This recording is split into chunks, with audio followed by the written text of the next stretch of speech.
তুমি তো মুসলমানের ঘরে জন্ম নিয়া এভাবে ইমানকে ফেলে দিলা।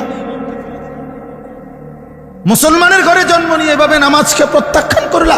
ছি ছি ছি ছি। তোমারে দেখে তো হিন্দুও হাসবে, তোমারে দেখে তো ইহুদিও হাসবে, তোমারে দেখে তো খ্রিস্টানও হাসবে যে দেখছো হয় নাকি শ্রেষ্ঠ জাতি, ওদের ধর্ম নাকি শ্রেষ্ঠ ধর্ম, ওদের ধর্ম কোরআন নাকি শ্রেষ্ঠ কিতাব, ওদের শ্রেষ্ঠ ধর্ম ওদেরই পছন্দ হয় না, ওদের শ্রেষ্ঠ কিতাব ওরাই পড়তে পারে না। তো এটা কিসের শ্রেষ্ঠ? কথা বলেন না। তাহলে আমি তো আমার ধর্মের অপমান। কথা বলেন না। আমি আমার ধর্মের অপমান না, আমি আমার কোরআনের অপমান। এজন্য তোমরা যারা বেনামাজি ছেলে, তোমরা ধর্মের অপমান। তোমাদের যাদের চুল বেঈমানের মতো, তোমরা মুসলমান ধর্মের অপমান। তোমরা, তোমাদের কারণে আমার ধর্ম লজ্জিত, তোমাদের কারণে ধর্ম বেইজ্জতি হয়েছে।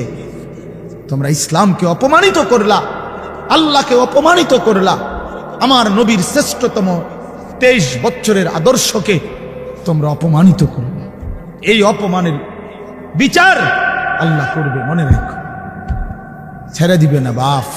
আল্লাহ কোরআনে বলছে, বান্দা আমি 1 সেকেন্ড ছাড়বো না, আমি হিসাব নিব। তুমি আমারে কি মনে করছো বান্দা? বাদুগা খাওয়াইছি দেখিয়া তুমি মনে করছো আমি মাতি না?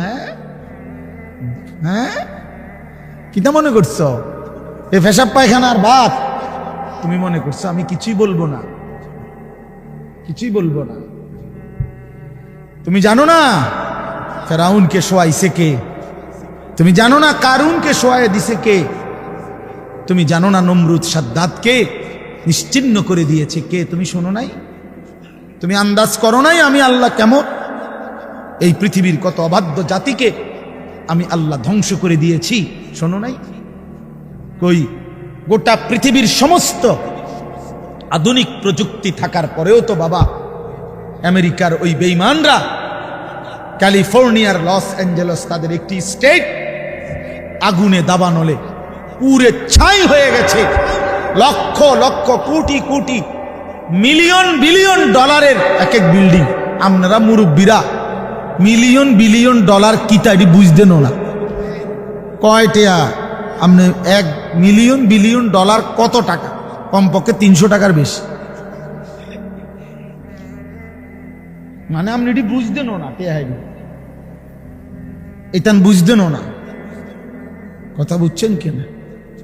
হ্যাঁ, আমরা কিতাবে পড়ছি এক বুজুর্গকে, হ্যাঁ, একটা জিনিস দামি ওনার কাছে ছিল, তো ওনার কাছে বলছি এটা আপনি বিক্রি করে দেন। কত মূল্য? উনি বলছে 100 দিরহাম, 100 টাকা। তখন উনি যখন বিক্রি করে দিছে, ওনারে 100 দিরহাম দিছে। তো অন্য কেউ ওনারে পরে বলছে, হায় হায় জনাব, আপনি তো বহুত বড় ঠকছেন, মাত্র 100 টাকা দাম চাইলেন, এটার দাম তো আরো অনেক। তো উনি বলছেন, আল্লাহর কসম 100 টাকার উপরে, 100 দিরহামের উপরে কোনো সংখ্যা আছে? আমার তো এটা জানা না, আমার তো এর উপরে কিছু জানা নাই। আমার মেজো বোনের বিয়ে যখন হয়েছিল, মেজো বোন, আমি তখন প্রাইমারি শেষ করে মাদ্রাসায় ভর্তি হয়েছি। এই সময় আমার বোনের বিয়ে হয়েছে।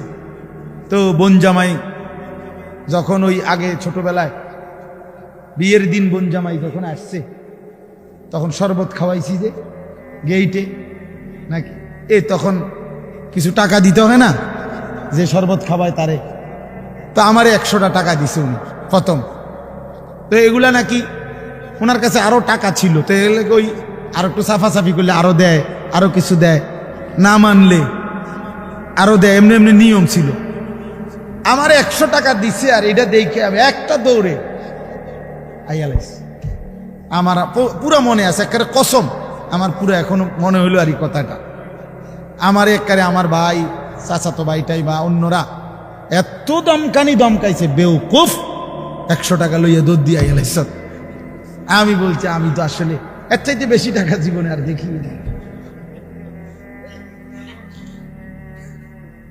তো বলতে চাইলাম, হাজার হাজার কোটি কোটি মিলিয়ন ডলারের এই বাড়ি ভবন, এগুলো পৃথিবীর সর্বাধুনিক প্রযুক্তি দিয়ে, অত্যাধুনিক প্রযুক্তি থাকা সত্ত্বেও, আধুনিক সরঞ্জামাদি থাকার পরেও বাপ আল্লাহর দেওয়া আযাবে আগুনে যখন জ্বলছে, এই কয়দিন হইল কোন বেঈমানে 1 সেকেন্ডের জন্য আগুন নিভাইতে পারে না। 14,000 ফায়ার সার্ভিস কর্মী একসাথে আপনার পানি দিছে, আরো বাড়ে, আগুন আরো বাড়ছে। তার মানে বোঝা গেল বাবা, পৃথিবীর কারো শক্তি মূলত কোনো শক্তি না, আল্লাহ শক্তির সামনে, আল্লাহর ফয়সালার সামনে। আল্লাহ যদি ভালো রাখে তাইলেই ভালো থাকা।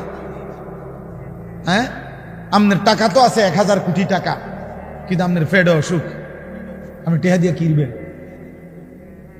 আপনার টাকা তো আছে লক্ষ কোটি টাকা, কিন্তু আপনার তো ডায়াবেটিস, আপনি কিনবেন টাকা দিয়ে কি করবেন? আপনি 7 রাজার ধন হইলেও কি লাভ হবে আপনার? এই জন্য আমি অনুরোধ করছি, আমরা মুমিন, আল্লাহ আমাদেরকে বলছে এটাই কথা, তোমাদের উপরে আমি রোজা ফরজ করলাম, তোমরা আমার হুকুম মানো, তোমরা আমারে মানো বান্দা। রোজা মানে বিরত থাকা, সিয়াম মানে বিরত থাকা, তার মানে গুনাহ থেকে বাঁচো, হালাল বস্তু থেকে বাঁচো। আমি তোমাদেরকে হারাম তো হারামই, হারাম থেকে আবার ফিরাবো কেন? হারাম থেকে তো ফিরতে সারা বছরের জন্যই বলে দিছি। তো আমি রমজান মাসে তোমাদের 3টি হালাল খাবার হালাল ছিল, পানি হালাল ছিল, হালাল স্ত্রী হালাল ছিল। আমি রমজানের 30টা দিন, একটা মাসে তোমাদের জন্য খাদ্য, পানি, স্ত্রী, এই 3টা জিনিস হালাল বস্তু আমি হারাম করে দিলাম। যেন আমি বুঝাইতে চাইলাম যে দেখো, আমি আল্লাহ যেখানে হালালটাও হারাম করে দিলাম, সেখানে হারামটার প্রতি আমি আল্লাহর কি পরিমাণ ঘৃণা। যালিকা ফাদলুল্লাহি ইউতিহি মান ইয়াশা। আল্লাহ তাআলা বলছেন এটা আল্লাহ তাআলার ফজল, অনুগ্রহ, দয়া। তিনি যাকে ইচ্ছে করেন দিয়ে থাকেন, তিনি যাকে ইচ্ছে। হযরতে বেলাল রাদিয়াল্লাহু তাআলা ওনার বাড়ি মক্কা মদিনা, অনেক দূরে, কিন্তু উনি মুসলমান হয়েছেন, সাহাবী হয়েছেন। হযরতে হুযাইফা নবীজির সাহাবী, ওনার বাড়ি মক্কা মদিনা না, ইয়ামান, উনি মুসলমান হয়েছেন, সাহাবী হয়েছেন। হযরতে সালমান, ওনার বাড়ি মক্কা মদিনা না, ওনার বাড়ি ইরান, পারস্য। তো উনি সেখান থেকে আল্লাহ আনাইছে, উনি কালেমাওয়ালা হয়েছে। হযরত আবু হুরায়রা রাদিয়াল্লাহু তাআলা, বিখ্যাত সাহাবী, সবাই নাম জানে। আবু হুরায়রার নাম সবাই জানেন না? উনিও কিন্তু মক্কা মদিনার মানুষ না, উনি দাউস গোত্র, এটা অনেক দূরের, কিন্তু সেখান থেকে আল্লাহ ওনাকে আনাইয়া মুসলমান হয়েছেন, সাহাবী হয়েছেন। কিন্তু আবু জেহেল বাড়ির কাছে, আল্লাহর ঘর কাবার সবচেয়ে কাছে, সর্বপ্রথম বাড়ি যার কাবা ঘরের পরে আবু জাহেলের। জানেন এটা? আবু জাহেলের ঘরের আগে কারো ঘর নেই, কারো ঘর ছিল, নবীজির ঘরও আরো পিছনে ছিল, সবার ঘর পিছনে। কাবা ঘরের সবচেয়ে নিকটতম প্রতিবেশী ছিল আবু জাহেল। তো কি হয়েছে? কিন্তু বদনসিব, আবুল আহাব কাছে ছিল, বঞ্চিত। এই জন্য এটা আসমানের ফয়সালা। এত কাছে থেকে বঞ্চিত হলো কেন? এত দূরের থেকে আসলো কেন? বুঝছেন না হিসাবটা? তাহলে মূলত ফয়সালাটা কার? ইউতিহি মান ইয়াশা। আল্লাহ বলছেন আমার অনুগ্রহ, আমার দয়া, আমি যাকে ইচ্ছে করি দিয়ে থাকি, আমি যাকে ইচ্ছে করি দিয়ে থাকি। এই জন্য বললাম আর কি, আমি সবাই শুনতে পারবে, শুনবে, এটা জরুরি না। আল্লাহ যাকে পছন্দ করে, ইচ্ছে করে, তাকে আল্লাহ তাআলা দ্বীনের বুঝ দান করে। হাদিসের মধ্যে আছে, মাইয়ুরিদিল্লাহু বিহি খায়রান ইউফাক্কিহু ফিদ্দীন। আল্লাহ যার ভালো চান, কল্যাণ করতে চান, তাকেই আল্লাহ তাআলা দ্বীনের বুঝ দান করে, দ্বীনের বুঝ দান করে। নবীজি বলেন, ইজা আরাদাল্লাহু বিআবদিন খায়রান ইস্তা'মালাহু। আল্লাহ যখন তার কোনো বান্দার ব্যাপারে ভালোর ফয়সালা করে, তো আল্লাহ তাআলা তাকে কাজে লাগান। সাহাবীরা জিজ্ঞেস করছে, কিভাবে কাজে লাগান? কাইফা ইস্তা'মিলুহু, হে আল্লাহর রাসূল, আল্লাহ তাকে কাজে লাগান কিভাবে? তো নবীজি বলেন ইউয়াফিকুহু লিআমালিন ক্বাবলাল মাউত, আল্লাহ যাকে ভালো চান তাকে মৃত্যুর আগে আগে নেক আমল করার তৌফিক দান। এটাই তারে কাজে লাগাইছে যে ঠিক আছে, তোমারই দিয়ে আমি আমার সিজদা দেওয়াবো, তোমারই দিয়ে আমি আমার ঘরের খেদমত করব, তোমারই দিয়ে আমি আমার কোরআনের খেদমত করব।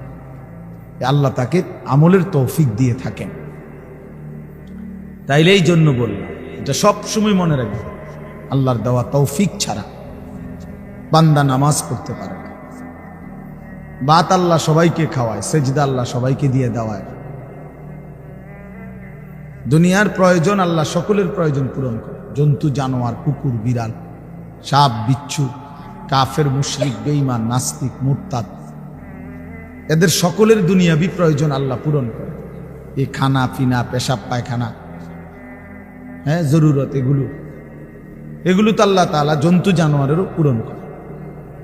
কিন্তু সেজদা, আল্লাহর গোলামি, আল্লাহর ইবাদত সবাইকে দিয়ে আল্লাহ করায়।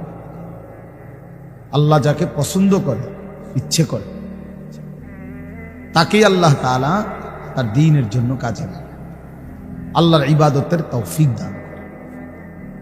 এই জন্য এটা সবসময় মনে রাখতে হবে। নবী সাল্লাল্লাহু আলাইহি ওয়াসাল্লাম দোয়া করতেন যে আল্লাহ আমার ইবাদত, আপনার ইবাদত সুন্দরভাবে করার জন্য আপনি আমারে সাহায্য করেন। আপনি সাহায্য না করলে হবে না, আপনি তৌফিক না দিলে হবে না। আল্লাহুম্মা লা মানিআ লিমা আ'তাইতা, আপনি দিলে বাধা দিবে কে? আপনি না দিলে দিবে কে? আপনাকে বাদ দিয়ে কারো কোনো চেষ্টায় কি লাভ হবে? কোনো লাভ হবে। এই জন্য এটা অনেক বড় ইহসান, আল্লাহ তাআলার দয়া। আল্লাহ যাকে পছন্দ করে, ইচ্ছে করে, দয়া করে, আল্লাহর ইচ্ছা হয়, আল্লাহ তাকে কোরআন পড়তে দেয়, দ্বীন মানতে দেয়, আল্লাহকে সেজদা করতে দেয়। আর এমনি বাকিদেরকে আল্লাহ খাওয়ায় পড়ায়, এটা একটা কমন ব্যাপার। আল্লাহ তাআলা বলছেন আমি অনুগত অবাধ্য সবাইকেই খাওয়াই, কাফের মুশরিক বেঈমান কারো রিজিক দুনিয়াবি আমি আটকাই না। এই জন্য আল্লাহ তাআলা ফেরাউনকেও রিজিক দিছে, মুসা নবীকেও রিজিক দিছে না? নমরুদকেও রিজিক দিছে, ইব্রাহিম আলাইহিস সালামকেও রিজিক দিছে। আল্লাহ তাআলা আবু জেহেল, আবু লাহাবকেও রিজিক দিছে, নবী সাল্লাল্লাহু আলাইহি ওয়াসাল্লামকেও রিজিক দিছে। তাহলে দুনিয়ার প্রয়োজন সকলের পূরণ করছে, সকল। কিন্তু আখিরাত সমান না, আখিরাত ভিন্ন। আখিরাত শুধুই ঈমানদার, পরকালের সুখ শান্তি নিয়ামত শুধুই ঈমানদার, শুধুই সেজদাওয়ালা। কোরআন শরীফে আছে আল্লাহ তাআলা বলবে কুলু ওয়াশরাবু হানিআম বিমা কুনতুম তা'মালুন, আমার বান্দা বিগত জীবন দুনিয়াতে যে আমল করছো তার বিনিময়ে আজকে জান্নাতে খাও, পান করো, ওগুলোর বিনিময়ে।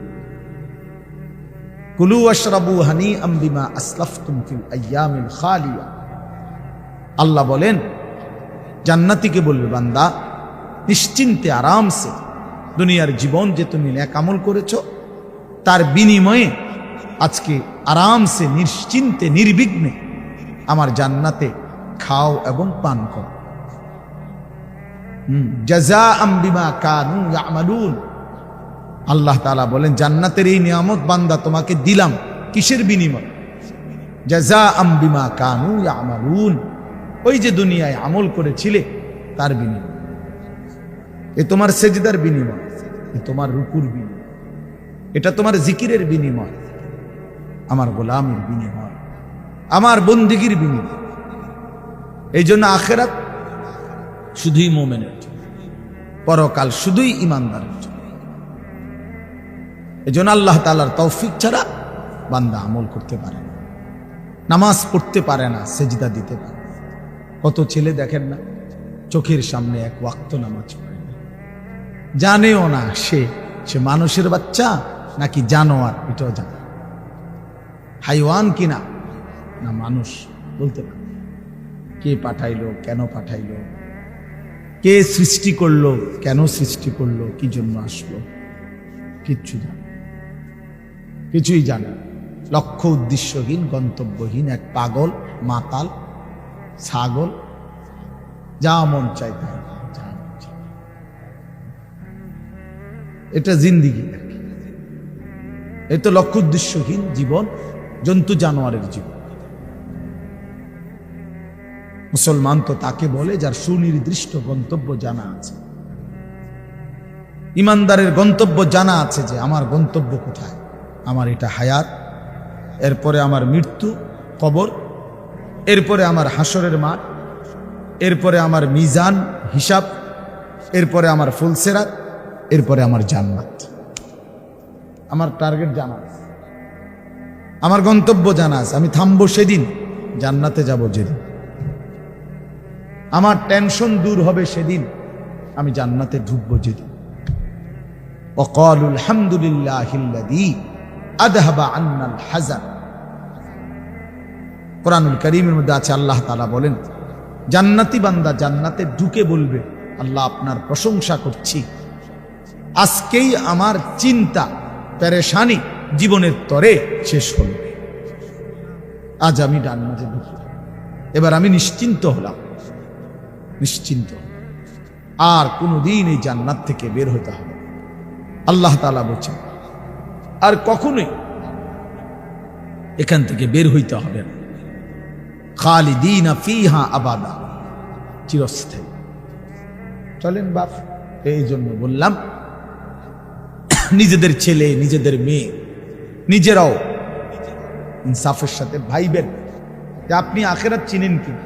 আপনার ছেলে মেয়েগুলো যেই জীবন পরিচালনা করতেছে, এতে কি মনে হয়, এতটুকু আন্দাজ করা উচিত যে আমার ছেলে আসলে আখিরাত চিনে কি, আমার ছেলের সামনে কোনো গন্তব্য আছে কিনা, নাকি এই মোবাইল, নারী, ছবি, জিনা, ব্যভিচার, মদ, জুয়া, নাচ, গান, উলঙ্গ দৃশ্য, হালাল হারামের কোনো বাজ বিচার নাই, পাক নাফাকের কোনো বাজ বিচার নাই, লজ্জা শরম হায়া কিচ্ছু নাই, যখন যা যা মন চায় খাইতেছে, হ্যাঁ, যা মন চায় তাই করতেছে।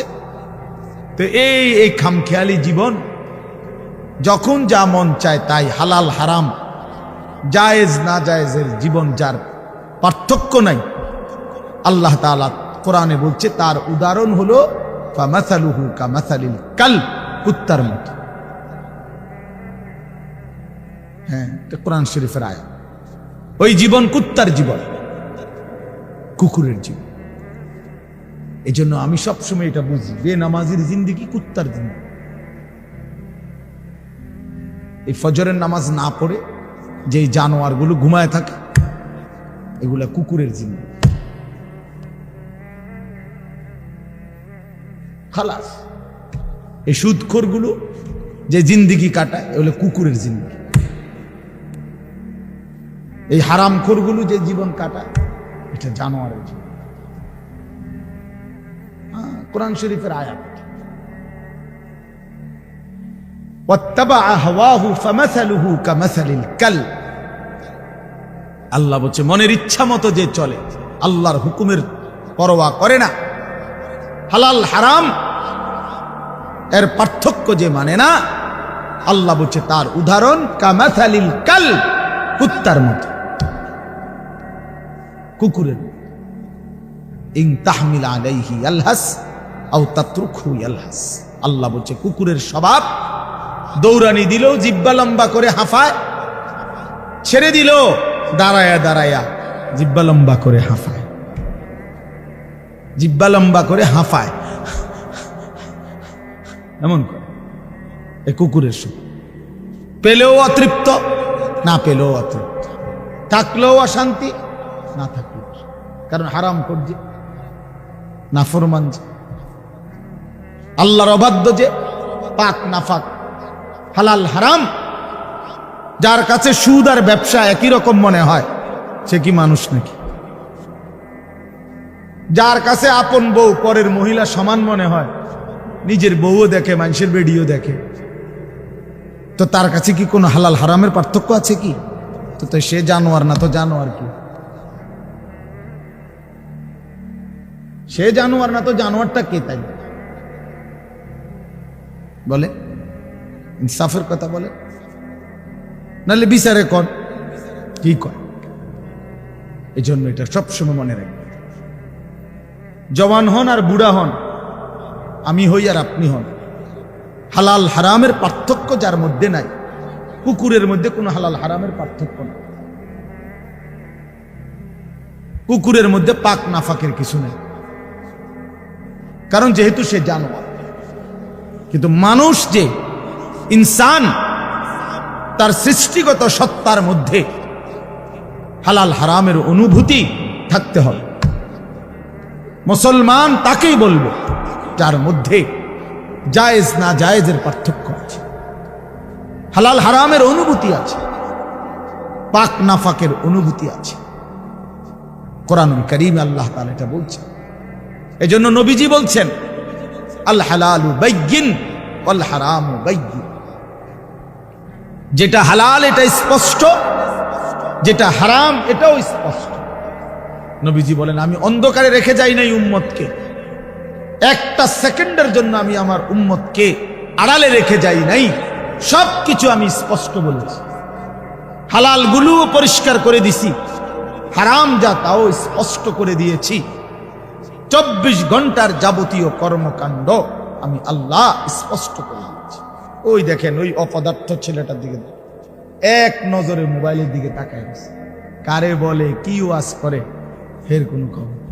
এটা ধরে রাখছে মোবাইল, এক নজর একদিকে খালা। এবার ওয়াজ হয়, কারে বলে কি বলে, আমার এত কিছু দরকার, আমি আর আমার মোবাইল। এই জিন্দেগি, এই ছেলে পেলেদের আকসারের জীবনে 24 ঘন্টা পৃথিবীতে তার একটাই জিনিস, সেটা হলো একটা মোবাইল। এটাই তার মা, এটাই তার বাবা, এটাই তার আত্মীয়, এটাই তার স্বজন। মোবাইলেই হাসে, মোবাইলেই কাঁদে, মোবাইলেই আবেগ, সব কিছু জীবনের মোবাইলটা। কোত্থেকে আসলো, কে বানাইলো, কে সৃষ্টি করলো, কেন পাঠাইলো, কে আমারে বানাইলো, আমি কোত্থেকে আসলাম, কেন রাত হয়, কেন দিন হয়, আমার কোনো দায়িত্ব আছে কিনা আমার আল্লাহর পক্ষ থেকে, কিচ্ছুর কোনো সামান্যতম বুঝ বুদ্ধি আকল দিমাগ কিচ্ছু। 365 দিন, এক বছরে কোনো দিন নামাজ পড়ে না, তারও কিছু মনে পড়ে না, কেউ তারে মনে করাইও দেয় না। কই তার বাপ কেডা, তার মা কি, কেউ একটু বলেও না যে কিরে বাপ, তুমি যে এক ওয়াক্ত নামাজ পড়ো না, তুমি মুসলমানের বাচ্চা হইলা কেন, তুমি মানুষের বাচ্চা হইলা কেন? তার মা একটাবার বলে, হ্যাঁ মা এ কেমন, সন্তানেই কেমন। আমার খুব আফসোস লাগে, এটা খুব আফসোস। মাঝে মাঝে মনটা চায় যে কি আসলে কি মুসলমান এত পাষাণ হইল কেন? বাপে কেমন, সন্তানেই কেমন, মাই কেমন, মেয়েটাই কেমন। কেউ পর্দা করে না, মাও বেপর্দা, মেয়েও বেপর্দা। বাপ ফুত জি ছেলে মেয়ে সবাই মিলে টেলিভিশন চায়, একসাথে নাচ গান নর্তকীর ছবি নাটক সিনেমা দেখতেছে। ছি ছি ছি ছি, কত নিকৃষ্ট মুসলমান, কত বেশরম বেহায়া নির্লজ্জ হইলে এত বড় বেশরম হইতে। আত্মমর্যাদা, আত্মসম্মান, লজ্জা যদি এক বিন্দু থাকতো, তাইলে তো বাবা জিজ্ঞেস করতো যে কিরে বাপ, তুই মুসলমানের ঘরে জন্ম নিয়া এক ওয়াক্ত নামাজ পড়ে না, তুই কেমনে রে আমি মুসলমানের সন্তান হইলি? তুই মুসলমানের ঘরে সন্তান হইলি কেমন? আরে এইটা তো আগে বোঝাপড়া করার বিষয় ছিল। তোর বিদেশ, তোর চাকরি, তোর দাখিল, তোর এসএসসি বেড়া এডি বাদ দে বেড়া, থো বেড়া এডি পরের কথা বেড়া। আগে তুই মুসলমানের বাচ্চা কিনা আগে এটা বল বেটা। তোর নামাজের বোঝাপড়া কর আগে বেটা। কিসের তোর বিদেশ, আবার কিসের তোর দেশ? তোর চাকরি দিয়ে আমি করব কি, তোর ব্যবসা দিয়ে আমি করবো কি, তোর উপার্জন খাইয়া আমি করবো কি বেটা? তুই তো হারাম কর, তো নাফরমান। এতটুকু যদি বিবেক বাবার না থাকে, সেটা কেমন বাপ, এ কেমন অভিভাবক, এ কেমন মুসলমান মা বাবা যাদের হৃদয়ে এই কথা আসলো না?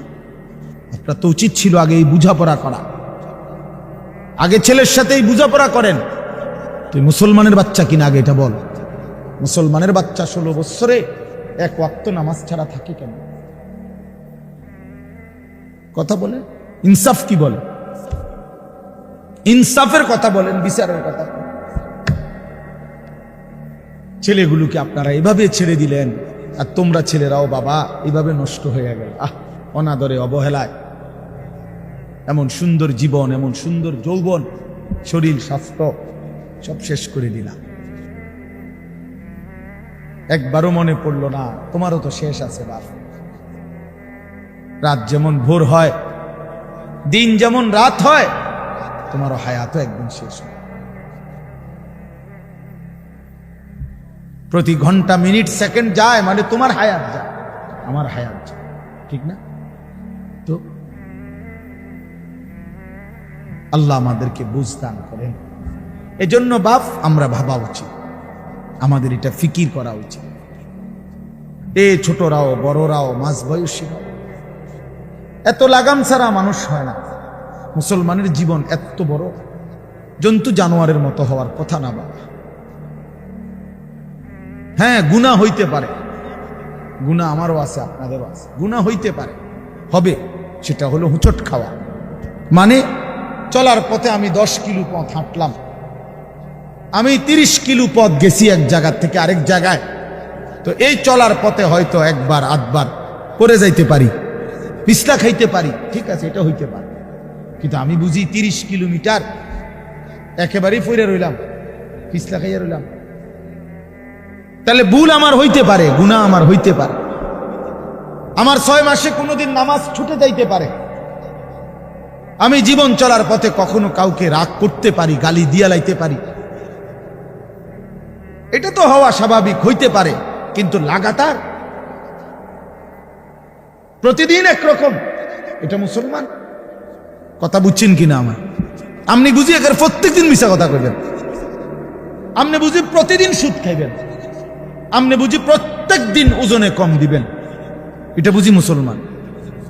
আপনি বুঝি একদিনও নামাজ পড়তেন না, আপনি বুঝি 365 দিনে কোনোদিন ফজরের নামাজ পড়তেন না, এটা মুসলমান?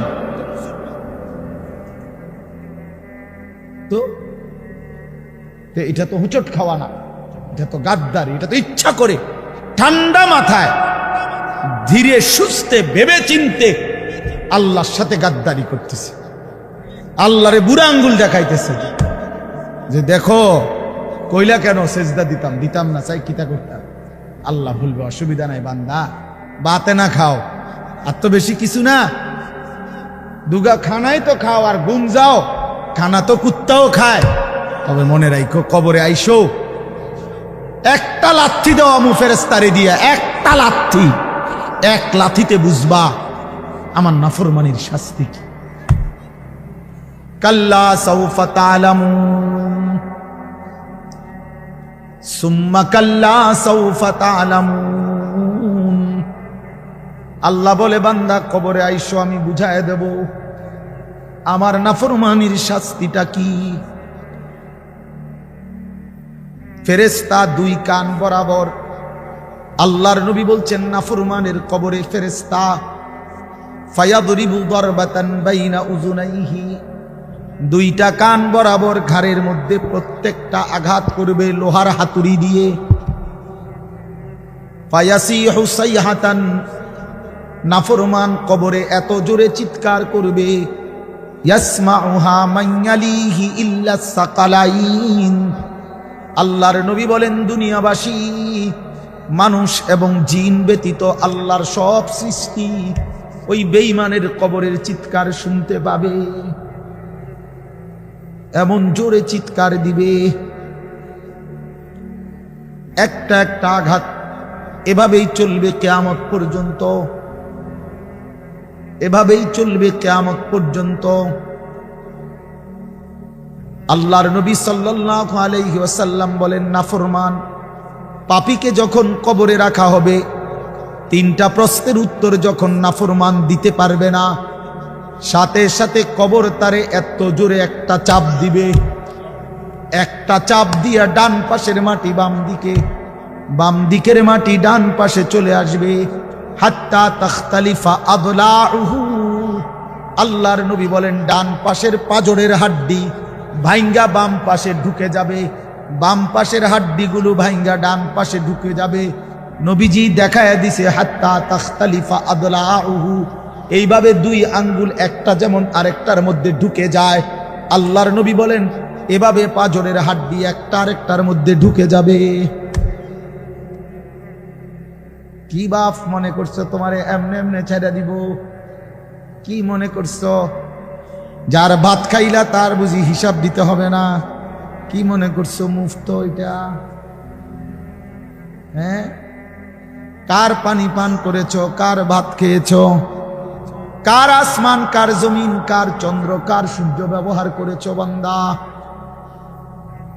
কার এটা? তোমার আব্বার? শরীরটা তোমার বাপের নি, চোখ নাক কান তো তোমার আল্লাহর।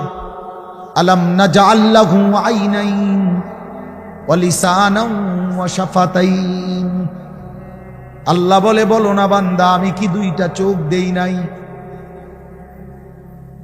ওহ বাবা কথা কয়, আমি কি জিহ্বাটা দেই নাই?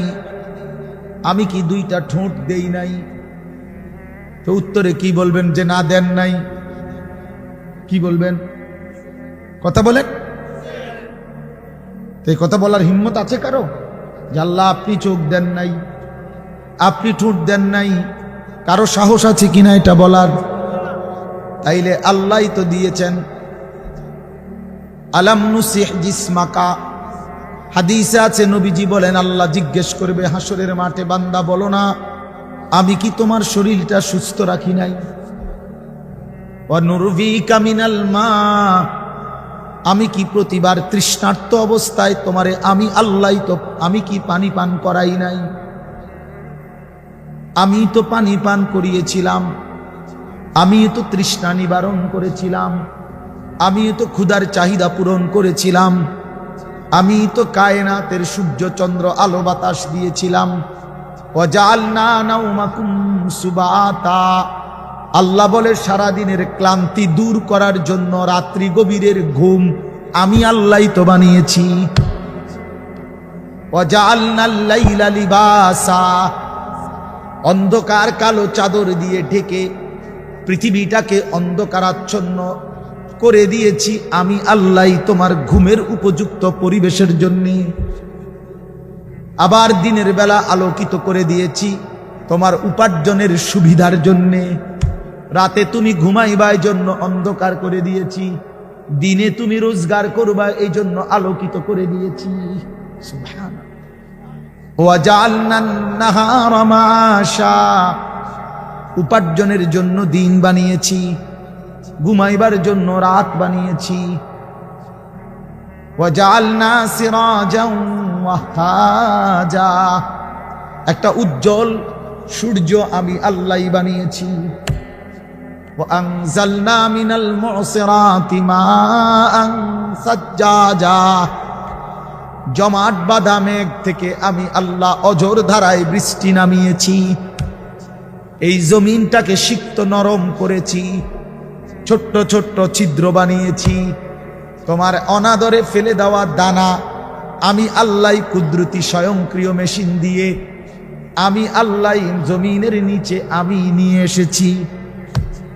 কয়দিন পরে আবার আমি আল্লাহ সেই ছোট্ট দানা থেকে নতুন গাছ বের করে দিয়েছি। লিনুখরিজা বিহি হাব্বান ওয়া নাবাতা, তাহলে রিজিকের ব্যবস্থা আমি করলাম, ঘুমের ব্যবস্থা আমি করলাম, উপার্জনের পরিবেশ আমি করে দিলাম, শরীর স্বাস্থ্য জীবন যৌবন আমি দিলাম। আমি কেন সেজদা পেলাম না? আল্লাহ যদি বলে বান্দা আমি কি অপরাধ করলাম, আমি তোমার এত কিছু দিয়ে আমি কি অন্যায়টা করলাম যেই অপরাধের কারণে তুমি আমারে সেজদা দিলা না? কি বলবা যুবক? নাফরমান যুবক কি বলবা? অসভ্য যুবক যে নামাজ পড়ো না, হাইওয়ান তুমি কি বলবা, তুমি মানুষ না জানোয়ার? বেনামাজি তুই মানুষ না জানোয়ার বল? মানুষ না জানোয়ার বল বেটা। অনেক বেহায়া এখনো হাসে এইখানে, এত বড় অসভ্য বেহায়া, এই বেহায়া এখনো হাসে। চিন্তা করছো নি? হ্যাঁ, এত বড়, এত নির্লজ্জ, এত বড় অসভ্য যে এখনো হাসে। অর্থ হইল আমারই কর, বুঝেন নাই? বুঝতেছে সে আমারই কর। আহ আহ আমার মনে হয় কুকুর রে কইলে কুকুর মাথা নামাইলে। আহা, আমাদের সন্তানদের হালাত কত নাজুক, চিন্তা করে দেখে। মুসলিম সমাজে বসবাস করে, বাপ মুসলমান, মা মুসলমান, চারিদিকে মসজিদ, চারিদিকে মাদ্রাসা, কত দাড়িওয়ালা, টুপিওয়ালা, পাঞ্জাবিওয়ালা। প্রতিদিন মসজিদের মিনারা থেকে উচ্চ কণ্ঠে মাইকের হর্ন দিয়ে আজান হইতেছে। এত বেশি মাইক, হর্ন, মসজিদ, মাদ্রাসার পরিবেশের মাঝখানে থাইকাও এটা কত বড় গাদ্দার, কত বড় গাদ্দারা নাফরমান।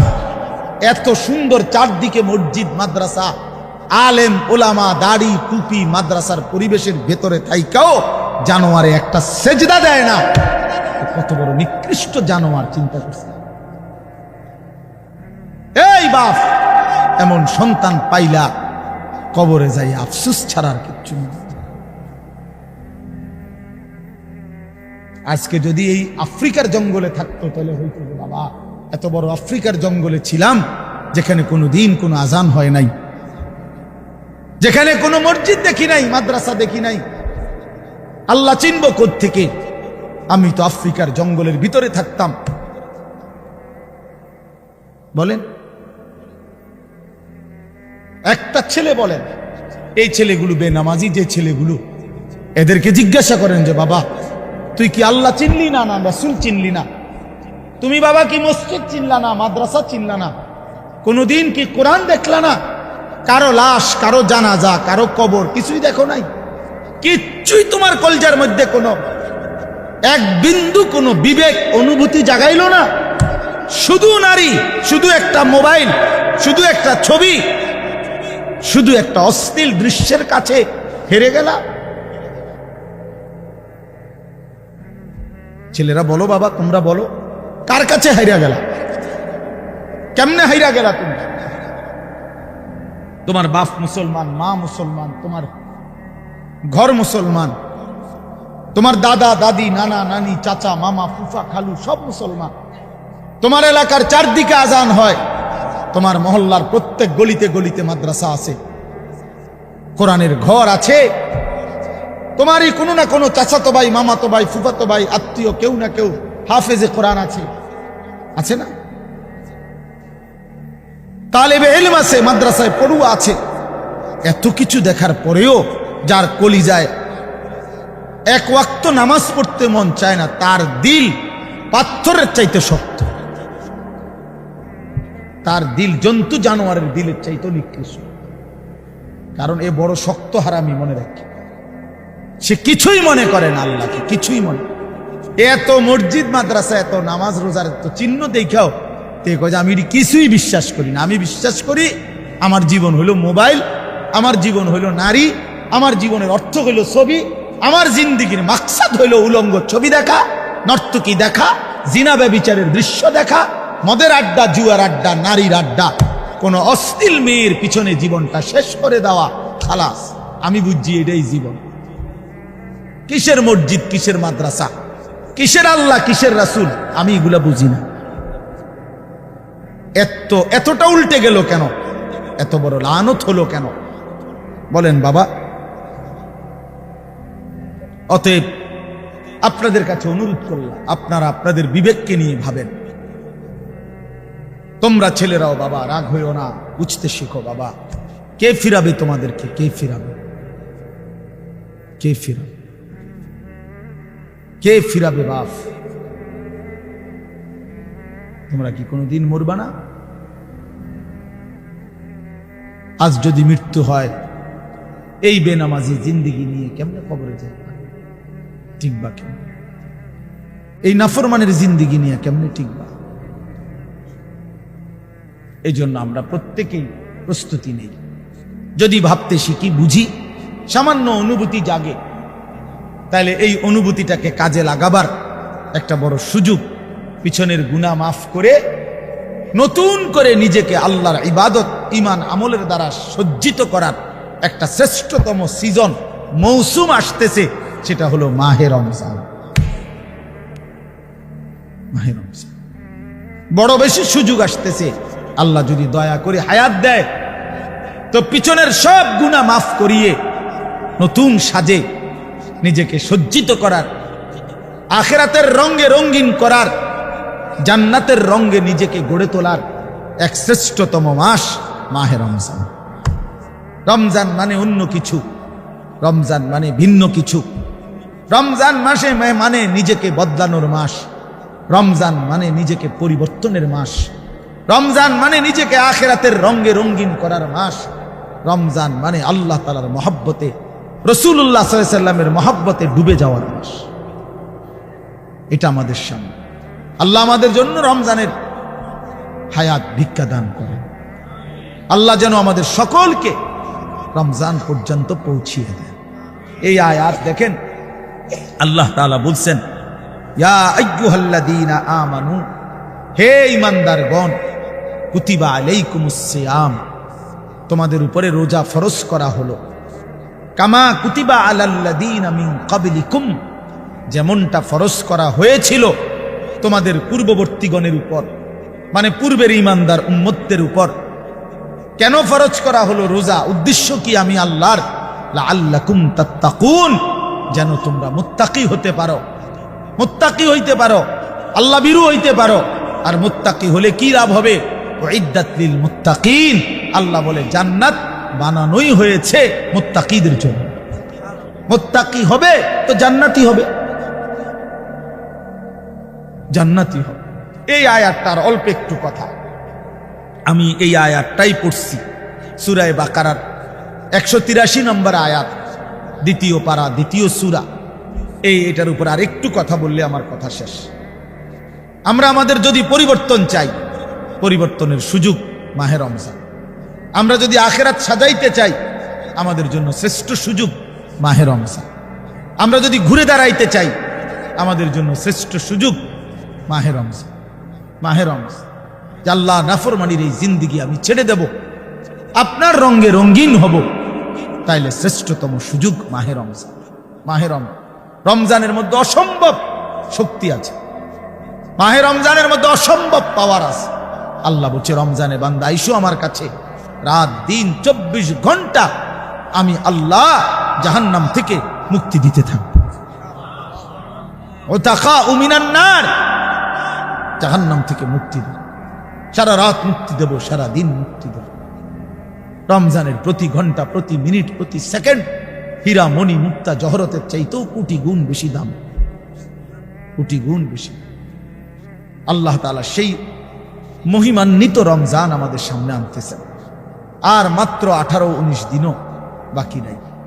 এই অল্প কয়টা দিন বাবা, আমাদের উচিত রমজানের জন্য অধীর আগ্রহে, মহব্বতের সাথে আল্লাহর কাছে হায়াত ভিক্ষা চাওয়া, যে আল্লাহ এত কাছে আইনা মৃত্যু দিয়েন, কবরে নিয়েন, আর কয়টা দিন হায়াত দেন, রমজান পর্যন্ত পৌঁছিয়ে দেন। আল্লাহুম্মা বারিক লানা ফি রাজাব ওয়া শাবান ওয়া বাল্লিগনা রমাদান।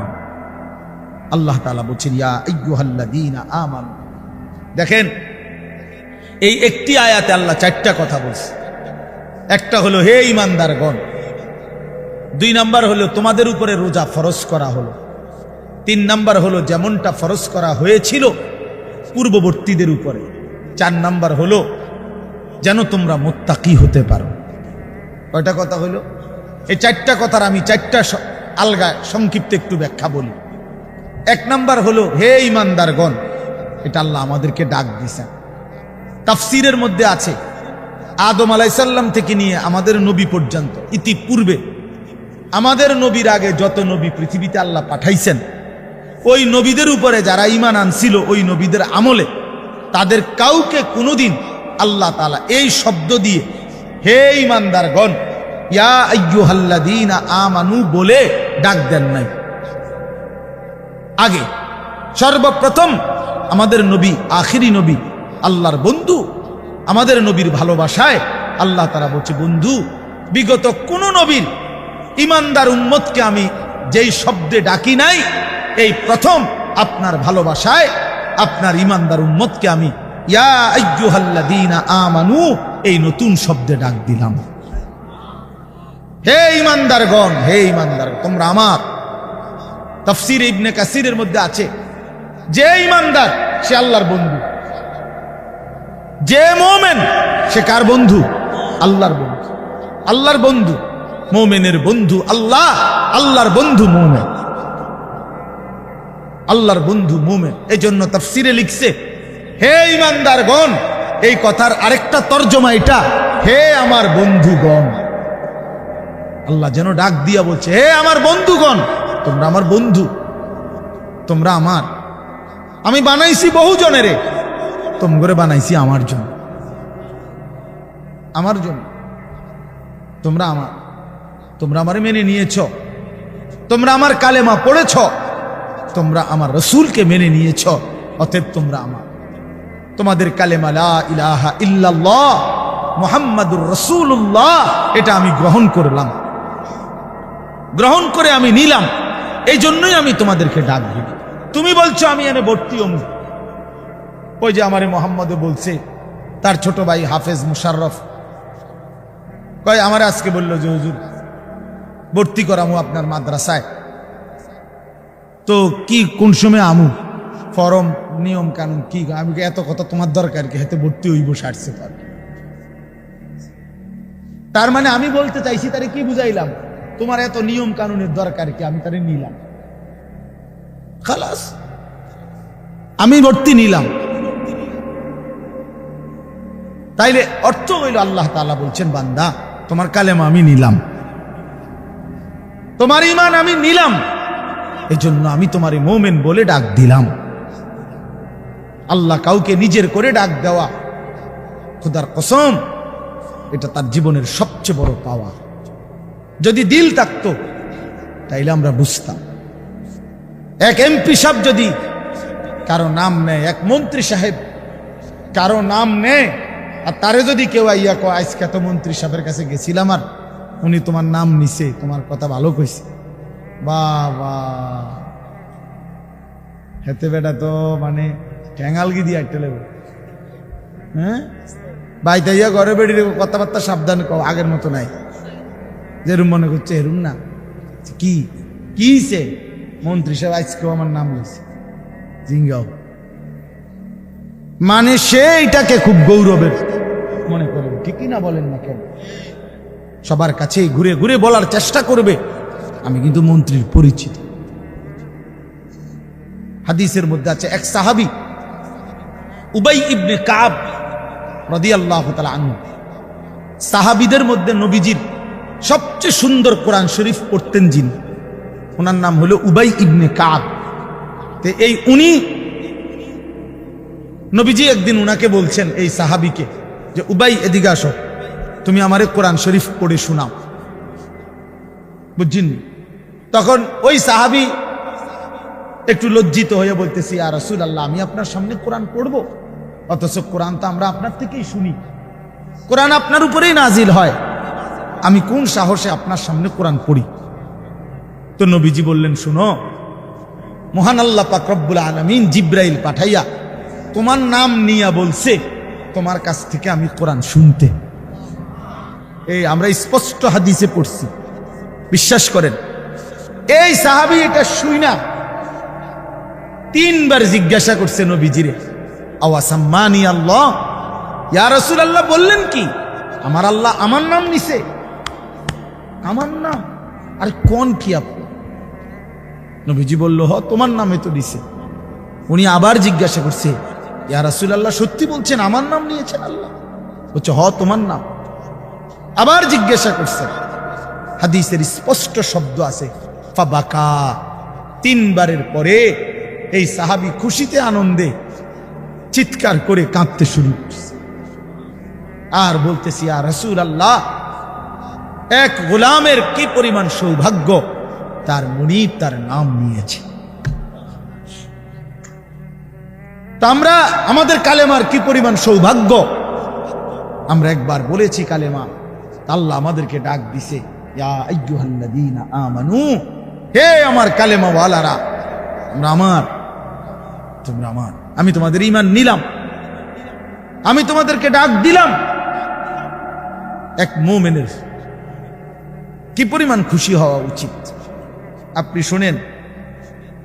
29 নম্বর পারায় একটা সূরা আছে, সূরায়ে মুরসালাত। এই যে এর আগে একটা সূরা আছে, সূরায়ে দাহর, কোরআনুল কারীমের 76 নম্বর সূরা, 2 পৃষ্ঠাওয়ালা ছোট সূরা। এই সূরাটার মধ্যে জান্নাতের বর্ণনা সবচেয়ে সুন্দর, মানে জান্নাতের বর্ণনা হৃদয় কারা এই সূরাতে আছে। এই সূরাটা যেদিন নবীজির উপরে নাজিল হয়েছে, সেদিন নবীজির সামনে একজন কালো রঙের সাহাবী বসা ছিল। ওয়াইন্দাহু রাজুলুন আসওয়াদ, কালো একজন রঙের সাহাবী বসা ছিল, উনি বসা ছিলেন। এই সময় এই সূরাটা নাজিল হয়েছে, নবীজি উনাগরে শুনাইছে সূরাটা।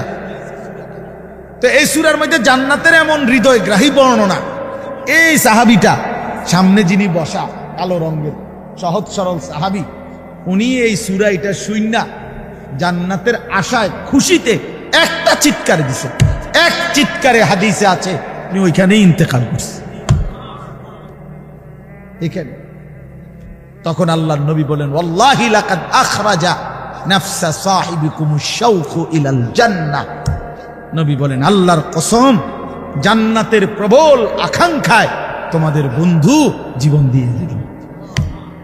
নিকাল যায় দম তেরে কদমোं के नीचे, यही दिल की हसरत, यही दिल की आरज़ू है। এটা উর্দু শের আর কি, অর্থ হইল, হে প্রিয়তম, তোমার পায়ের নিচে জীবন দিলাম, জান দিয়ে দিলাম। আর এটাই ছিল আমার সারা জিন্দেগীর তামান্না, দিলের আকাঙ্ক্ষা, যে তোমার জন্য আমি জীবন দেব, আর সেটাই দিয়ে দিলাম। নিকাল যায় দম তেরে কদমোं के नीचे, তোমার কদমের নিচে আমার জান দেব। यही दिल की हसरत, এটাই ছিল দিলের আকাঙ্ক্ষা। এজন্য আজকে ছেলেরা কোথায় জীবন শেষ করে দিচ্ছ? এমন সুন্দর জীবন, এমন সুন্দর যৌবন, আহা, শক্তির টাইমটা, জীবনের সক্ষমতার সময়। ছোটবেলা তো ভাইয়া দুর্বল, বৃদ্ধ বয়সটাও দুর্বল। তোমাদের অনেক কিশোর নওজোয়ান একজনের গায়েও চাদর নাই, কিন্তু মুরব্বী সবগুলোর গায়ে চাদর। দেখো চাকায়া, এই চাচারা তো আমার সব পরিচিত চাচা। অর্থ হইল এই বৃদ্ধের এই দুর্বলতা তাকে চাদর গায়ে দিতে বাধ্য করেছে, তার শরীরে শীতের অনুভূতিটা বেশি, ঠিক কিনা বলেন? কিন্তু তোমরা নওজোয়ান, তোমাদের অধিকাংশ কারো গায়ে চাদর নেই। তোমরা দেখো ভাইয়া, আমার গায়ে কোনো চাদরই নাই। তাইলে বুঝাইতে চাইলাম, এই শক্তির সময় যৌবন, যৌবন। যুবক চাইলে পাহাড় কাইটা সমান করতে পারবে, যুবক চাইলে সাগর নদী মাটি দিয়ে ভরাট করে দিতে পারবে। একটা এলাকার যুবক ছেলেরা যদি চায়, সবার হাতে হাতে মদের বোতল পৌঁছাই দিতে পারবে। একটা সমাজের ছেলেরা যদি চায়, সবার হাতে হাতে নামাজের মুসল্লাও তুলে দেবে। অতএব ছেলেরা, তোমরা যারা যুবক আয়োজন করছো, আমি তোমাদের উৎসাহ দেই, একটু আগাও, এখানে থাইমা যাইও না। একটা মাহফিল করছি, এক ফোটলা বিরিয়ানি খাওয়াই দিছি, খালাস না বন্ধু, একটু আগাও। তোমরা আবার বসো, যে কয়জনে মাহফিলের আয়োজন করছো, তোমরা আবার বসো, যে আমরা কেমনে আটটু ভালো হইতে পারি, আটটু চরিত্রবান হইতে পারি, আমরা কেমনে নিজেরা নামাজ ধরতে পারি। একটু যদি হিম্মত করো যুবক, ইনশাআল্লাহ ভালো হবে। শনিবার দিন আমি আমার মাদ্রাসায়, এই শনিবারে সকাল 10টা থেকে বিকাল 4:30 পর্যন্ত, এইবারই প্রথমবার আমি আলাদা 16 বছর থেকে 30 বছরের নিচে যাদের বয়স, এই কিশোর যুবকদের জন্য আলাদা ইসলাহি মজলিসের আয়োজন করছিলাম। আমার শায়েখ আল্লামা মুফতি মুশতাকুর নবী সাহেব বয়ান করছেন, আল্লামা মুফতি আমজাদ হুসাইন সাহেব বয়ান করছেন, হযরত মাওলানা মুফতি ইউসুফ বিন ইকবাল বয়ান করছেন, আমাদের কুমিল্লা ক্যান্টনমেন্টের বড় একজন শিশু বিশেষজ্ঞ ডাক্তার মিজানুর রহমান উনি বয়ান করছেন, আমি নিজে কিছু কথা বলছি।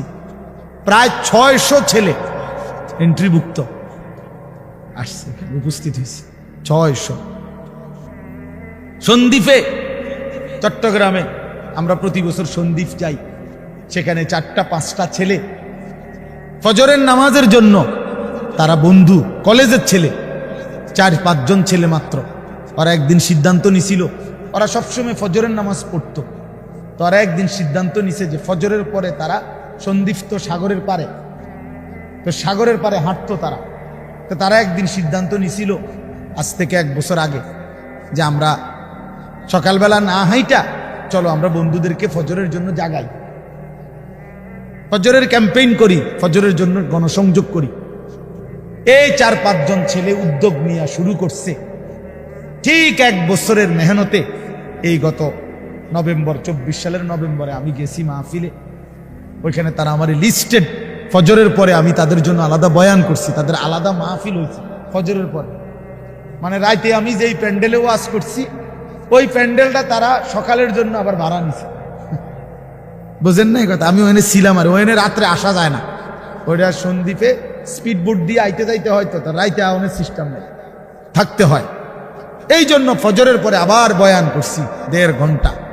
তো ওরা, আমি বললাম এত ভোরে ছেলেরা আইবনি, কয় হুজুর আসবে ইনশাল্লাহ, আপনি দেখেন। তারা আমারে দেখাইছে কাগজে কলমে লিস্টেড করা প্রায় 4,500 ছেলে এখন ফজরের নামাজ জামাতে। যুবক চাইলে কি না পারে, যুবক চাইলে ভাঙতে পারে, যুবক চাইলে গড়তে পারে, যুবক চাইলে বুলডোজার দিয়ে সমান করে লাইতে, সমান করে ফেলতে। আবার সেই ভাঙার উপরে যুবক চাইলে গড়তেও পারে। আল্লাহ তাআলা নওজোয়ানের শরীরে অসম্ভব হিম্মত দান করছে, অসম্ভব হিম্মত। এই জন্য বাপ, আমি যুবক যারা তাদেরকে উৎসাহিত করলাম।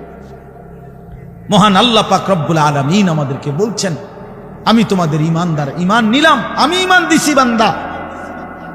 আমি গত বছর যখন তাবলীগের সফরে ছিলাম দিনাজপুর জেলায়, গত বছর আগস্ট মাসে 72 বছর বয়স্ক একজন হিন্দু লোককে কালেমার দাওয়াত দিছিলাম। ওনার 2 ছেলে মুসলমান, ওনারে আমি 2.5 ঘন্টা কালেমার দাওয়াত দিছি। আমরা 3 জন আলেম মিলে কত অনুনয় বিনয় করছি, কাকুতি মিনতি করছি, কাঁদছি, চোখের পানি ফেলছি। একটা বার চাচা কালেমা পড়েন, আপনার ছেলে মুসলমান, ছেলের বউ মুসলমান, আপনার নাতি নাতনি সব মুসলমান, আপনি এখনো বসে আছেন কেন? আহা, এই 72 বছর হয়ে গেছে। বুড়া মিয়া কয়, আমি না, আমি ওটা বলবো, বলে নাই। আমি আমার সাথীদের কাছে, আমার 26 জন সাথী নিয়ে চিল্লায় গেছি, 16 জন আলেম, এক চিল্লা সফরে 950 মানুষ আল্লাহর রাস্তায় বের হয়েছে চিল্লার জন্য। আলহামদুলিল্লাহ, আল্লাহই করাইছে। তো বলতেছিলাম, আমি সাথীদের কাছে এসে বলছিলাম যে দেখেন, 72 বছর বয়স হয়ে গেছে, এক আল্লাহর বান্দা তার জবান দিয়া কোনোদিন তার মালিকের নামটা বের হয়। আমারে আপনারে আল্লাহ তাআলা কত বড় তৌফিক দিছে যে আমরা কত 1000 বার, 1,00,000 বার কালেমা লা ইলাহা ইল্লাল্লাহ মুহাম্মাদুর রাসূলুল্লাহ এটা যে আমরা পড়তে পারি, পড়তে পারছি, এই সৌভাগ্যের কৃতজ্ঞতা কি? এটা যদি আল্লাহ আমগো জবান দিয়ে কোনোদিন না বলাইতো। কথা বলে না বাপ, এই ছেলেরা মিয়া, এই আব্বাস যারা নামাজ পড়ো না, আরে না ফরমান, তুই যদি হিন্দুর ঘরে জন্ম নিতে, তুই যদি ইহুদির ঘরে জন্ম নিতে, তুই যদি খ্রিস্টানের ঘরে জন্ম নিতি, বেটা কি হতো জীবন? যদি কোনোদিন কালেমার আহ্বান না শুনতা, তুমি তো মুসলমানের ঘরে জন্ম নিয়া এভাবে ইমানকে ফেলে দিলা। মুসলমানের ঘরে জন্ম নিয়ে এভাবে নামাজকে প্রত্যাখ্যান করলা। ছি ছি ছি ছি। তোমারে দেখে তো হিন্দুও হাসবে, তোমারে দেখে তো ইহুদিও হাসবে, তোমারে দেখে তো খ্রিস্টানও হাসবে যে দেখছো হয় নাকি শ্রেষ্ঠ জাতি, ওদের ধর্ম নাকি শ্রেষ্ঠ ধর্ম, ওদের ধর্ম কোরআন নাকি শ্রেষ্ঠ কিতাব, ওদের শ্রেষ্ঠ ধর্ম ওদেরই পছন্দ হয় না, ওদের শ্রেষ্ঠ কিতাব ওরাই পড়তে পারে না। তো এটা কিসের শ্রেষ্ঠ? কথা বলেন না। তাহলে আমি তো আমার ধর্মের অপমান। কথা বলেন না। আমি আমার ধর্মের অপমান না, আমি আমার কোরআনের অপমান। এই জন্য তোমরা যারা বেনামাজি ছেলে, তোমরা ধর্মের অপমান। তোমাদের যাদের চুল বেঈমানের মতো, তোমরা মুসলমান ধর্মের অপমান। তোমাদের কারণে আমার ধর্ম লজ্জিত, তোমাদের কারণে ধর্ম বেইজ্জতি হয়েছে। তোমরা ইসলামকে অপমানিত করলা, আল্লাহকে অপমানিত করলা, আমার নবীর শ্রেষ্ঠতম 23 বছরের আদর্শকে তোমরা অপমানিত করলা। এই অপমানের বিচার আল্লাহ করবে, মনে রাখো। ছেড়ে দিবে না বাপ। আল্লাহ কোরআনে বলছে, বান্দা আমি 1 সেকেন্ড ছাড়বো না, আমি হিসাব নিব। তুমি আমারে কি মনে করছো বান্দা? বাদ্যুগা খাওয়াইছি দেখিয়া তুমি মনে করছো আমি মাতি না? হ্যাঁ, কিটা মনে করছো? এ পেশাব পায়খানার ভাত তুমি মনে করছো? আমি কিছুই বলবো না, কিছুই বলবো না। তুমি জানো না ফেরাউনকে শোয়াইছে কে? তুমি জানো না কারুনকে শোয়াই দিছে কে? তুমি জানো না নমরুদ সাদ্দাতকে নিশ্চিহ্ন করে দিয়েছে কে? তুমি শোনো নাই? তুমি আন্দাজ করো নাই আমি আল্লাহ কেমন? এই পৃথিবীর কত অবাধ্য জাতিকে আমি আল্লাহ ধ্বংস করে দিয়েছি, শোনো নাই? কই, গোটা পৃথিবীর সমস্ত আধুনিক প্রযুক্তি থাকার পরেও তো বাবা আমেরিকার ওই বেঈমানরা ক্যালিফোর্নিয়ার লস অ্যাঞ্জেলস তাদের একটি স্টেট আগুনে দাবানলে পুরে ছাই হয়ে গেছে। লক্ষ লক্ষ কোটি কোটি মিলিয়ন বিলিয়ন ডলারের এক এক বিল্ডিং। আপনারা মুরব্বীরা মিলিয়ন বিলিয়ন ডলার কিতা এটি বুঝতেন না? কয়টা? আপনি 1 মিলিয়ন বিলিয়ন ডলার কত টাকা? কমপক্ষে 300 টাকার বেশি। মানে আপনি এটি বুঝতেন না, এটা বুঝতেন না। কথা বুঝছেন কিনা? হ্যাঁ, আমরা কিতাবে পড়ছি এক বুজুর্গকে, হ্যাঁ, একটা জিনিস দামি ওনার কাছে ছিল, তো ওনার কাছে বলছি এটা আপনি বিক্রি করে দেন। কত মূল্য? উনি বলছে 100 দিরহাম, 100 টাকা। তখন উনি যখন বিক্রি করে দিছে, ওনারে 100 দিরহাম দিছে। তো অন্য কেউ ওনারে পরে বলছে, হায় হায় জনাব, আপনি তো বহুত বড় ঠকছেন, মাত্র 100 টাকা দাম চাইলেন, এটার দাম তো আরো অনেক। তো উনি বলছেন, আল্লাহর কসম 100 টাকার উপরে, 100 দিরহামের উপরে কোনো সংখ্যা আছে? আমার তো এটা জানা নেই, আমার তো এর উপরে কিছু জানা নাই। আমার মেজো বোনের বিয়ে যখন হয়েছিল, মেজো বোন, আমি তখন প্রাইমারি শেষ করে মাদ্রাসায় ভর্তি হয়েছি। এই সময় আমার বোনের বিয়ে হয়েছে। তো বোন জামাই যখন ওই আগে ছোটবেলায় বিয়ের দিন বোন জামাই যখন আসছে, তখন শরবত খাওয়াইছি যে গেইটে নাকি, তখন কিছু টাকা দিতে হয় না, যে শরবত খাওয়ায় তারে। তো আমারে 100টা টাকা দিছে উনি প্রথম। তো এগুলা নাকি ওনার কাছে আরো টাকা ছিল, তো ওই আরো একটু সাফাসাফি করলে আরো দেয়, আরো কিছু দেয়, না মানলে আরো দেয়, এমনি এমনি নিয়ম ছিল। আমার 100 টাকা দিছে, আর এটা দেখে আমি একটা দৌড়ে আইয়ালাইছি। আমার পুরো মনে আছে, একেবারে কসম, আমার পুরো এখনো মনে হইলো আর এই কথাটা। আমার একেবারে আমার ভাই, চাচাতো ভাইটাই বা অন্যরা এত দমকাইছে, বেউকুফ, 100 টাকা লইয়া দৌড় দিয়ে আইয়ালাইছ। আমি বলছি, আমি তো আসলে এর চাইতে বেশি টাকা জীবনে আর দেখি না। তো বলতে চাইলাম, হাজার হাজার কোটি কোটি মিলিয়ন ডলারের এই বাড়ি ভবন, এগুলো পৃথিবীর সর্বাধুনিক প্রযুক্তি দিয়ে, অত্যাধুনিক প্রযুক্তি থাকা সত্ত্বেও, আধুনিক সরঞ্জামাদি থাকার পরেও বাপ আল্লাহর দেওয়া আযাবে আগুনে যখন জ্বলছে, এই কয়দিন হইল কোন বেঈমানে 1 সেকেন্ডের জন্য আগুন নিভাইতে পারে না। 14,000 ফায়ার সার্ভিস কর্মী একসাথে আপনার পানি দিছে, আরো বাড়ে, আগুন আরো বাড়ছে। তার মানে বোঝা গেল বাবা, পৃথিবীর কারো শক্তি মূলত কোনো শক্তি না, আল্লাহর শক্তির সামনে, আল্লাহর ফয়সালার সামনে। আল্লাহ যদি ভালো রাখে তাইলেই ভালো থাকা। হ্যাঁ, আপনার টাকা তো আছে 1000 কোটি টাকা, কিন্তু আপনার ফেডে অসুখ, আপনি টেহা দিয়ে কিনবেন। আপনার টাকা তো আছে লক্ষ কোটি টাকা, কিন্তু আপনার তো ডায়াবেটিস, আপনি কিনবেন টাকা দিয়ে কি করবেন? আপনি 7 রাজার ধন হইলেও কি লাভ হবে আপনার? এই জন্য আমি অনুরোধ করছি, আমরা মুমিন, আল্লাহ আমাদেরকে বলছে এটাই কথা, তোমাদের উপরে আমি রোজা ফরজ করলাম, তোমরা আমার হুকুম মানো, তোমরা আমারে মানো বান্দা। রোজা মানে বিরত থাকা, সিয়াম মানে বিরত থাকা, তার মানে গুনাহ থেকে বাঁচো, হালাল বস্তু থেকে বাঁচো। আমি তোমাদেরকে হারাম তো হারামই, হারাম থেকে আবার ফিরাবো কেন? হারাম থেকে তো ফিরতে সারা বছরের জন্যই বলে দিছি। তো আমি রমজান মাসে তোমাদের 3টি হালাল খাবার হালাল ছিল, পানি হালাল ছিল, হালাল স্ত্রী হালাল ছিল। আমি রমজানের 30টা দিন, একটা মাসে তোমাদের জন্য খাদ্য, পানি, স্ত্রী, এই 3টা জিনিস হালাল বস্তু আমি হারাম করে দিলাম।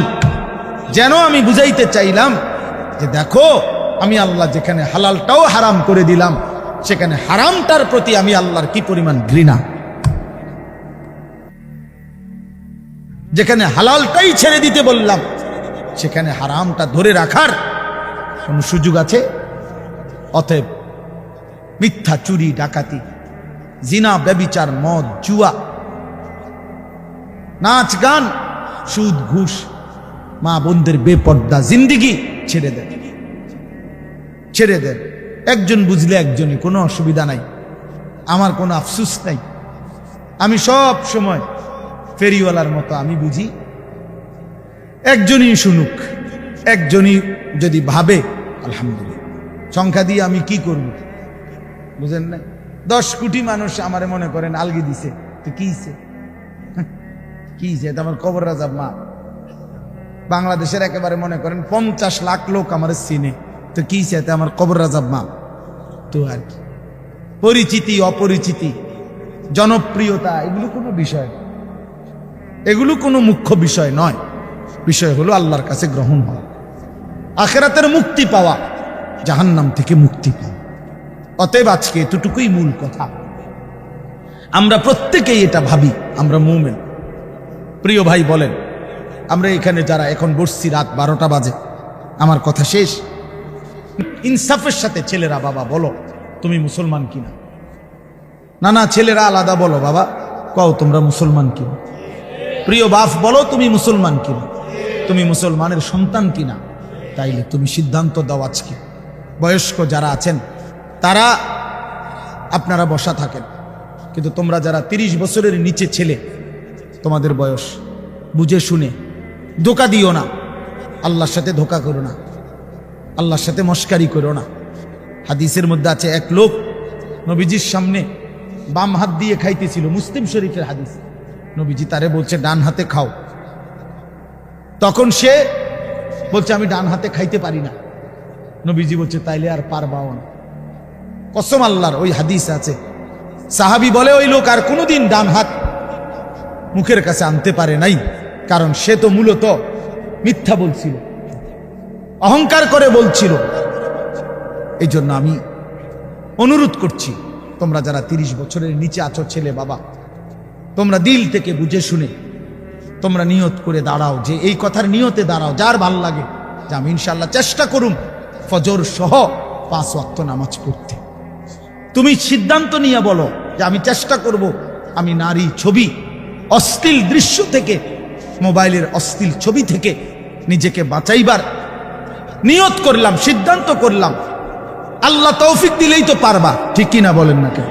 অতএব নিয়ত করে হিম্মতের সাথে যে আসলেই হুজুর আমি দিল থেকে বললাম, এই নিয়ত করে দাঁড়াও, যার ভাল লাগে দাঁড়াও, কোনো বাধাবাধকতা নাই, যার মন চায় দাঁড়াও, আমার কোনো জোরাজুরি নাই। বাকি তুমি দিল থেকে বলো, মন থেকে মনে নিয়ত করো, তোমার দিলে তুমি, কারণ তোমার কবর তোমার, আমার কবর আমার, তোমার ঘরে তুমি ফিরবা, আমার ঘরে আমি ফিরবা। সবাই রাজি তো ইনশাআল্লাহ? আল্লাহ তাআলা তৌফিক দান করেন। বসো বাপ, আল্লাহ কবুল করে নেন। মনে করো ঠকবা না, মনে রাখো নামাজ পড়ে কেউ ঠকে না, না পড়ে ঠকে। গুনাহ ছেড়ে দিয়ে ঠকবা না, বরং গুনাহ ছেড়ে দিলে দামি হইবা ইনশাআল্লাহ। দামি হইও, নিজে দামি হবা, মনে রাখো দামি। একটা জিনিস শেষ মনে রাখো ছেলেরা, যে কোনো মূল্যে আমরা আলহামদুলিল্লাহ গোটা পৃথিবী নিয়ে আমাদেরও পড়ালেখা করা আছে, সারা পৃথিবীর হালাত আমরাও বুঝি কম বেশ। আমরা জেনারেল লাইনেও পড়ালেখা করছি, কুমিল্লা ভিক্টোরিয়া কলেজ থেকে মাস্টার্স পাস করছি, সরকারি আলিয়া মাদ্রাসা থেকে কামেল পাস করছি, কওমি মাদ্রাসা থেকে দাওরায়ে হাদিস পাস করছি। তাহলে মাটির তলে থাকি না, পৃথিবীর নিয়ে আমরাও গবেষণা ভাবি। কাজে সারা পৃথিবীর যেই পরিস্থিতি বর্তমান এবং আমাদের কোরআন সুন্নাহর যেই ভাষ্য, এই সবগুলো বিশ্বাস করো, একত্রে মিলাইলে এ কথা আমাদের কাছে একেবারে স্পষ্ট। আগামীর পৃথিবী ইসলামের পৃথিবী, আগামীর পৃথিবী কোরআনের পৃথিবী। মনে রাখো বললাম বাপ, তুমি দেখবা, তোমার হায়াতেই দেখবা ইনশাআল্লাহ। এখন যাদের বয়স এই 20, 25, 26, 28, যাদের বয়স 12, 15, তোমরা ইনশাআল্লাহ আগামীর ইসলাম দেখবা, কালেমার বিজয় দেখবা। তোমরা শুনবা যে ফিলিস্তিন বিজয়ী, তোমরা শুনবা সারা পৃথিবীতে কালেমার পতাকা উড়েছে, তোমরা শুনবা ইউরোপ আমেরিকার শক্তি নিশ্চিহ্ন হয়ে গেছে, তোমরা শুনবা ইসরায়েলের কুত্তারা পরাজিত হয়ে গেছে। সেদিন বুঝবা ইমানদারি দামি, সেদিন বুঝবা চরিত্রবান ছেলেটাই দামি, সেদিন বুঝবা নামাজি ছেলেটাই দামি। আর যারা চরিত্র নষ্ট করে ফেলেছ, তুমি ফালতু কোনো না কোনো সিফাত কোনাত কইরা থাকি। এই জন্য আমরা দয়া করি ইনশাআল্লাহ প্রত্যেকেই আমরা ইনশাআল্লাহ নামাজ পড়বো তো ইনশাআল্লাহ। ভালো হও, চরিত্রবান হও, নিজের জীবন গঠন করো, আল্লাহ তৌফিক দান করো। এবার একটা অনুরোধ হইল, 5টা মিনিট আমার অনুরোধ, ছেলেরা তোমাদের জন্য সামান্য একটু তাবারুক প্যাকেট মেহমানদারির ব্যবস্থা করছে, দিবে। এইটা দেওয়ার সুযোগ দাও, একটু একটু করে ফাঁকা করে দাও, কোনো শব্দ ছাড়া কথা বলবেন। আপনারা কোনো কথা বলবেন, একদম চুপ, একটা শব্দ করবেন না, কেউ কোনো কথা বলবেন না। স্বেচ্ছাসেবক কোনো কথা বলেন, আপনি দেন এমনি, আমি বলতেছি, আমি কন্ট্রোল করতেছি, আনেন দাও ভাই। তোমরা একদম কোনো বুদ্ধি দিবেন না, কোনো বুদ্ধির দরকার নেই, আমি বুদ্ধি লইয়ে চলি। বিরিয়ানি দৈন্য বুদ্ধিও যদি আমার না থাকে তো কি ওয়াজ করিয়া যায়? হ্যাঁ, কোনো কথা নাই বাবা, তোমরা কেউ ডিস্টার্ব করো না, ঠিক আছে না? ইনশাআল্লাহ আমরা মুসলমান, এই সামান্য এক প্যাকেটে কি আসবে যাবে? দাও, যার যার কেউ ডাবল নিও না ইনশাআল্লাহ। এরপরে আমি দোয়া করব, আগে দেওয়া হোক, ঠিক আছে ইনশাআল্লাহ। আমরা মনে মনে 33 বার সুবহানাল্লাহ, 33 বার আলহামদুলিল্লাহ, 34 বার